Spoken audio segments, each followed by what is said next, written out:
Kalau di akhirnya kita nak cakap dengan madam, kalau madam boleh kalau madam boleh tulis satu surat, kan? Kita anggap video ni surat lah kan. Pada diri madam yang 2012, yang sebelum ini, apa yang madam nak bagi tahu kepada diri madam? Silakan di sini madam. Masa tu saya rasa bangga jugalah dengan diri saya, di mana kesusahan dengan dua orang anak yang kita tak mampu nak puaskan hati anak-anak, tapi keluar daripada belenggu tu, dan semangat itulah yang menjadikan saya aku tak boleh putus asa.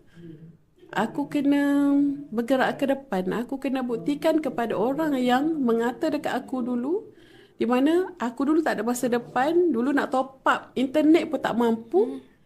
Aku perlu buktikan kepada orang tu. Dan daripada situlah yang